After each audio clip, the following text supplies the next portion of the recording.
ഇപ്പം എല്ലാവരും ടൂർ പോകാണ് അല്ലേ? എല്ലാവരും ഓരോരുത്തരും ടൂർ പോയത് എല്ലാവരും ഫേസ്ബുക്കിലുണ്ട്. ഞങ്ങൾ അവിടെ പോയി, ഇവിടെ പോയി, അത് കണ്ടു, ഇത് കണ്ടു. എന്നിട്ട് ഒന്നും കാണാൻ ഒരു കപ്പാസിറ്റി ഇല്ലാത്തതും ഇത് കണ്ട് ഓനും എൻ്റെ കുട്ടികളും വെച്ച് നമുക്ക് എങ്ങോട്ടും പോകാനല്ല, ഞങ്ങളെങ്ങോട്ടും കൊണ്ടുപോകണില്ലല്ലോ, ഞങ്ങളെ വാപ്പ് നമുക്ക് എങ്ങോട്ടും പോകാനല്ല, നമുക്ക് അതിനൊന്നും ഒരു തൗഫീക്കില്ലല്ലോ. അങ്ങനെ നിരാശ ബാധിച്ചിക്കാണ് ഈ പോണ ആൾക്കാർക്ക്. സഹോദരങ്ങളെ, അതിൻ്റെ ഇടങ്ങേററിയുള്ളൂ. ഇതൊക്കെ അതിൻ്റെ സന്തോഷങ്ങൾ മാത്രമേ കാണുള്ളൂ. ഒരു യാത്രക്ക് എത്ര പ്രയാസങ്ങളുണ്ട്. ഒരു യാത്രയിൽ എത്ര, നിങ്ങൾ ടൂർ പോയാൽ അങ്ങനെ അറിയാം. കുട്ടികളും മക്കളൊക്കെ ആയിട്ട് നിങ്ങൾ ടൂർ പോയി വെക്കണ്ടി. ആ പോകുമ്പോഴുള്ള സുഖമൊന്നും ആ തിരിച്ചിങ്ങോട്ട് വരുമ്പോൾ ഉണ്ടാവില്ല. ടൂർ മാണ്ടില്ലേനും തോന്നും. ഒന്നിന് പനി, ഛർദി, നൊളോളി അല്ലേ? നമുക്ക് ഇതിലേറെ നല്ലേ കായും ചെലവാക്കി ഇമ്മാരത്തെ കൂടെ ഇടങ്ങേറ് മാങ്ങണ്ടില്ലേനും അല്ല ഭക്ഷണം ഓർഡർ ചെയ്ത് പെരി കുത്തുന്ന സമാധാനത്തിൽ തിന്ന അതിനേക്കാൾ മെച്ചുണ്ടാവുമെന്ന് ചിലപ്പോൾ നമുക്ക് തോന്നിപ്പോവും. ചില ടൂറിൻ്റെ ഒക്കെ ഇടങ്ങേറ് കണ്ടാൽ നമുക്ക് തോന്നും അല്ലേ?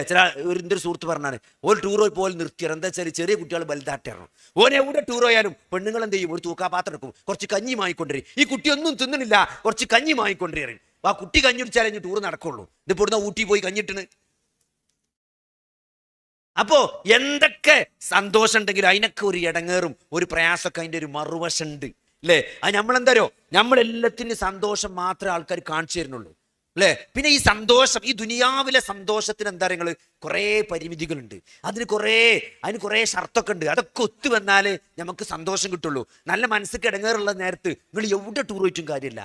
നമ്മളെ മനസ്സ് വിഷമിച്ചിരിക്കുന്ന സമയത്ത് സഹോദരങ്ങളെ, ആ പ്രതിസന്ധി മാറാതെ ഒന്നും നമുക്ക് ആസ്വദിക്കാൻ കഴിയില്ല. അങ്ങനെയാണ് മനുഷ്യന്റെ മനസ്സെന്ന് പറഞ്ഞത്.